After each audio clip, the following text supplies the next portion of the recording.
Bien, recuerden la definición, es el estado de shock en un paciente es un estado de hipoperfusión tisular, ¿no? Donde al final se comprometen los órganos vitales, es decir, va a haber falla de órgano y esa falla multiorgánica al final lleva a la muerte del paciente, ¿no? Dos sistemas son los que se van a activar de forma inmediata.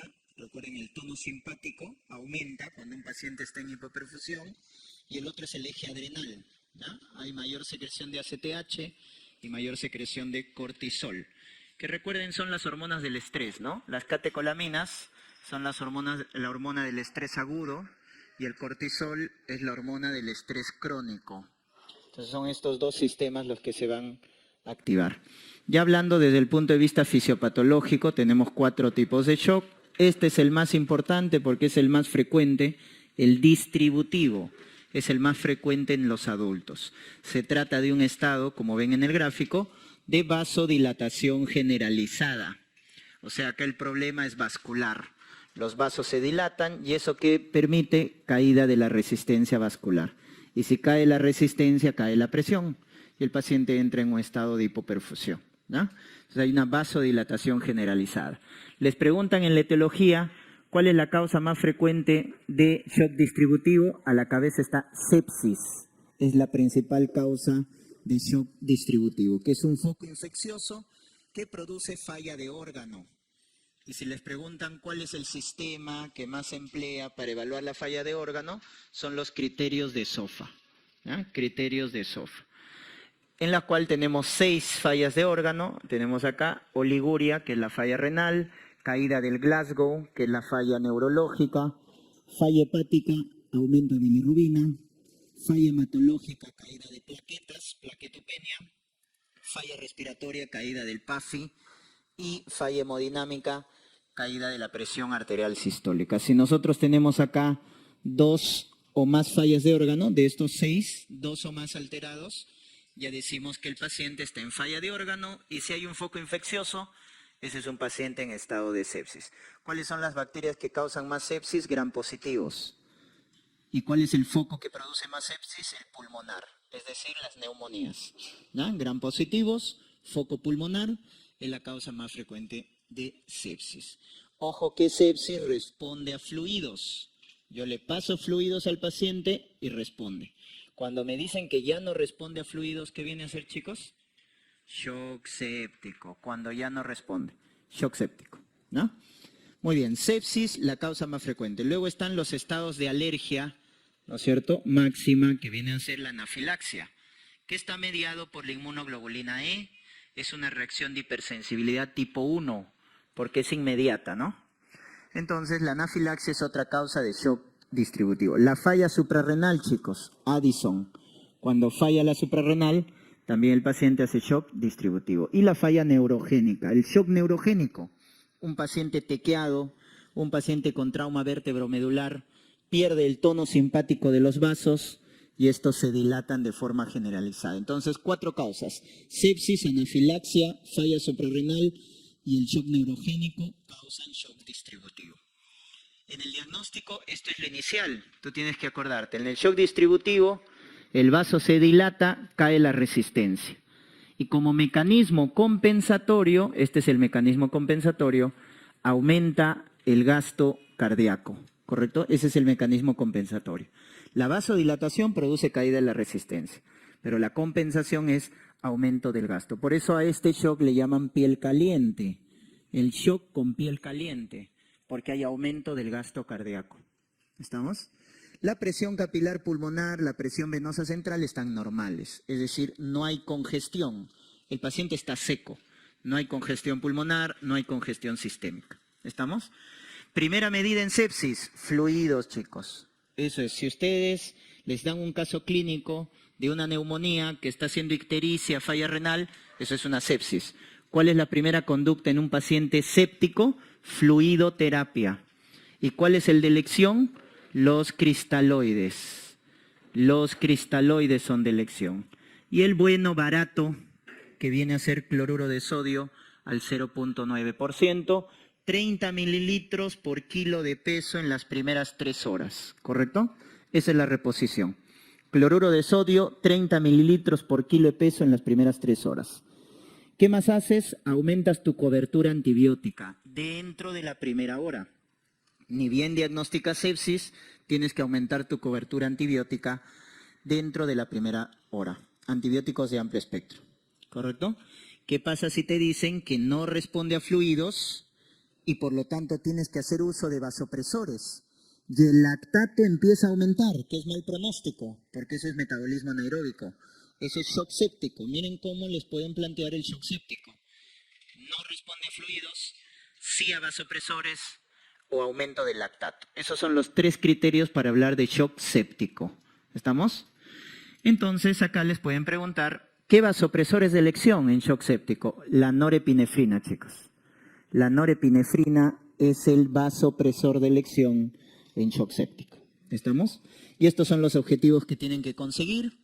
Cuando yo manejo un paciente con sepsis, la presión arterial media debe ser más de 65, la venosa central de 10 a 12 milímetros de mercurio y la diuresis más de 0.5. Buen gasto urinario, ¿correcto? Esos son los 3 objetivos para decir que el paciente está respondiendo al tratamiento. Si te preguntan, ¿no es cierto?, niñito que hace una anafilaxia porque le colocaron penicilina, ¿cuál es el tratamiento? Epinefrina, ¿no? Es el manejo de la anafilaxia. Epinefrina. En los adultos la dosis de epinefrina es 0.4 miligramos. En los adultos. En los lactantes 0.01 miligramos por kilo de peso. 0.01 miligramos por kilo en el lactante, ¿no? Por vía intramuscular o vía subcutánea. Intramuscular es la de elección, pero la más utilizada es la vía subcutánea. ¿Estamos? Muy bien, ese es el manejo entonces en las principales causas de shock distributivo. Vamos al segundo tipo de shock. El segundo tipo de shock es el hipovolémico, que el dato es el más frecuente en pediatría. En los adultos el más frecuente es distributivo, en los niños el hipovolémico. Pérdida de volumen, como lo indica su nombre. ¿Y cuando un niño o un adulto va a hacer shock hipovolémico? Cuando pierde más del 30% de su volemia. Y recuerden que volemia, su sinónimo en cardio, es precarga. Precarga es igual a volemia o retorno venoso. Es lo mismo. Entonces, por eso se produce el shock hipovolémico, cuando pierde más del 30% de su volemia. El politraumatizado por hemorragia, ¿no? Todo paciente politraumatizado te van a poner así hipotensión, la causa es shock hipovolémico. En pediatría, las pérdidas gastrointestinales, diarrea, vómitos, los grandes quemados pierden fluidos y eso genera shock hipovolémico. Cuando tiene una superficie corporal quemada, más del 20%, ¿no? Ese es un gran quemado. ¿Cuál es la tríada mortal del shock hemorrágico en un paciente politraumatizado? La tríada mortal de un shock hemorrágico es hipotermia, coagulopatía y acidosis metabólica. Esa es la tríada mortal del shock hemorrágico en un paciente politraumatizado, ¿ya? Hipotermia, coagulopatía y acidosis. Y esta clasificación, chicos, es la de la ATLS, de shock hemorrágico. ¿Estamos? ATLS, miren, 4 grados. En el grado 1, el paciente está sangrando, pero sus funciones están normales. Presión normal, frecuencia cardíaca normal, el sensorio está normal. En el grado 2, miren que aparece taquicardia, pero su presión está normal. En el grado 3 es cuando se choca, porque aparece taquicardia con hipotensión. Ya se choca, porque acá pierde más del 30% de su volemia, chicos. Por eso ahí se choca. Hace taquicardia con hipotensión. Y en el grado 4 hace taquicardia, hipotensión. ¿Y cómo diferencio del grado 3? Por el sensorio. En el grado 3 está confuso y en el grado 4 está en estupor o coma. Acá ya pierde más del 40% de su volemia. La diferencia entre el 3 y el 4 es el sensorio, ¿ah? Te dicen confusión, 3. Estupor, en coma, eso es 4. ¿Estamos? Muy bien. En las variables hemodinámicas, ¿qué pasa en un shock hipovolémico? Esta es la lesión inicial, chicos. Como no hay volumen, ¿qué nos dice Frank Starling? Si no hay precarga, ¿quién baja? El gasto cardíaco. No hay retorno venoso, no hay volumen, el gasto cae, ¿no es cierto? Entonces, esta es la lesión inicial, caída del gasto cardíaco. Y esta es la respuesta compensatoria, aumento de la resistencia, para mantener la presión constante. Esa es la respuesta, diferente al shock distributivo que hemos visto. En el shock distributivo la resistencia cae y el gasto aumenta. Acá no, acá el gasto está bajo. Por eso le llamamos shock con piel fría, porque el gasto está disminuido, ¿correcto? Shock con piel fría. Y no hay congestión, el paciente está seco, por llamarlo así, porque no hay volumen, es lógico. Si no hay volumen, chicos, no va a haber congestión. Miren, la presión capilar pulmonar está normal, presión venosa central está normal, ¿correcto? Porque no hay volumen, por lo tanto no tiene por qué haber congestión. ¿Estamos? Manejo, fluidoterapia, ¿no es cierto? Ponemos 2 catéteres endovenosos periféricos y pasamos fluidos para mantener el volumen arterial efectivo.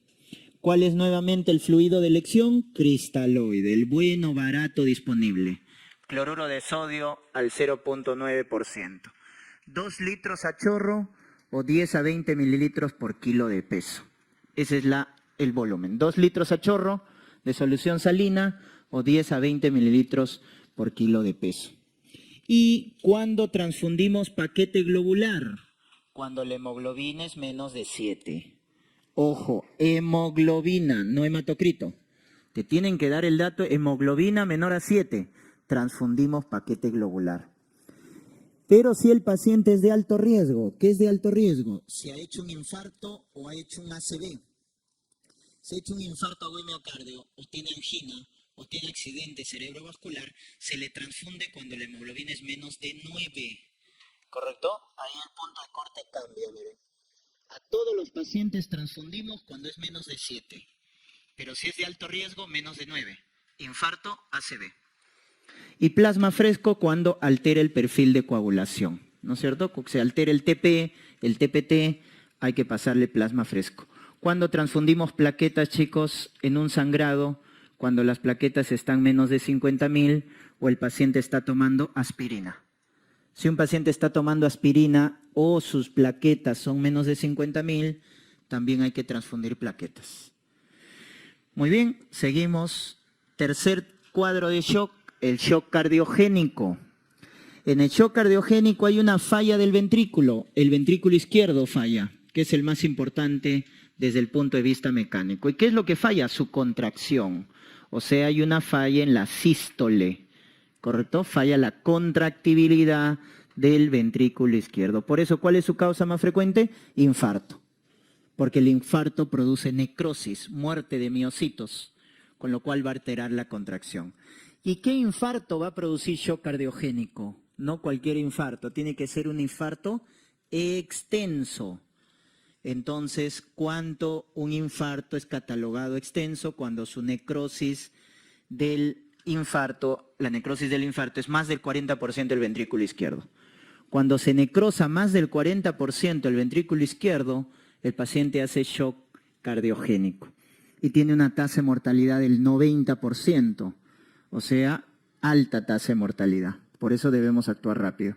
Luego ya las otras causas eléctricas, arritmias, valvulopatías, miocardiopatías, etcétera. Pero la principal causa de shock cardiogénico es infarto, chicos. Sobre todo los infartos extensos, que ya lo hemos definido. ¿Cuál es la lesión inicial? Caída del gasto. Igual que el hipovolémico. ¿Por qué? Porque está fallando acá la bomba, ¿no? La bomba, que es el corazón, que expulsa sangre, está fallando, cae el gasto, y el mecanismo compensatorio es aumento de la resistencia. O sea que igual que el hipovolémico, chicos, cae el gasto, aumenta la resistencia. Por eso también, como cae el gasto, hay piel fría. Pero la diferencia con el hipovolémico viene en la congestión. Chicos, el shock cardiogénico es el que genera más congestión. Por lo tanto, va a haber congestión pulmonar, porque miren cómo está la presión capilar pulmonar, está aumentada. Y congestión sistémica también, porque la presión venosa central está aumentada. Entonces, acá va a haber crépitos en el pulmón, esa es la diferencia. Acá el paciente va a estar congestionado. Lo vas a ver con disnea, porque hay congestión pulmonar, crépitos, ingurgitación yugular, ¿correcto? Porque hay congestión sistémica. Eso lo diferencia del hipovolémico, porque si te acuerdas, en el hipovolémico el paciente está seco. Cuando te hablen de un paciente chocado y está congestionado, rápidamente piensa en el shock cardiogénico. Es el que genera congestión. Por eso acá no pasa pasar fluidos. Acá este es el tipo de shock en el que restringes fluidos. Porque si tú le pasas fluidos se congestiona más. Lo que tienes que pasarle es aminas simpaticomiméticas, o sea, todas las sustancias que actúan como agonistas beta 1 para levantar la función del corazón.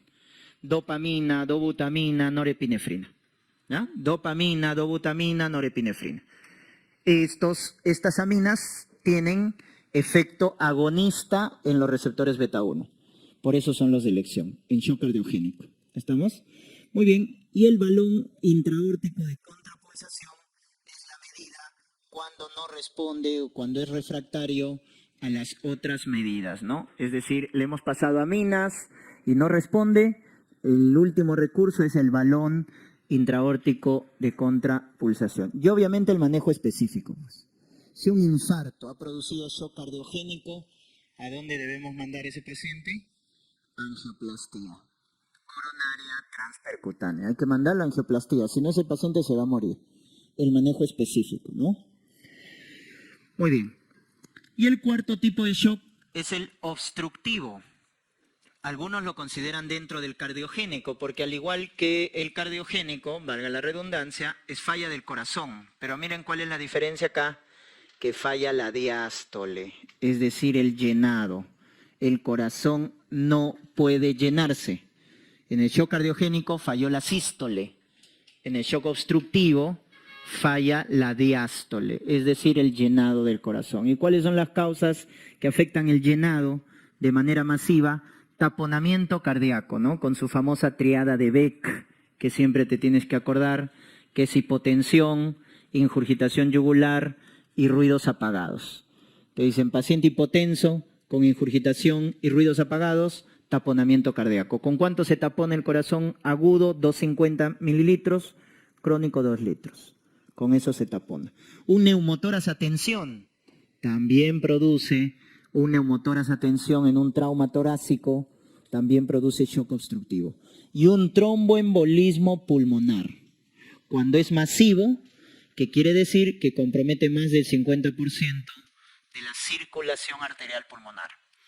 Entonces, el taponamiento, el neumotórax a tensión, el TEP, se mueren por shock obstructivo.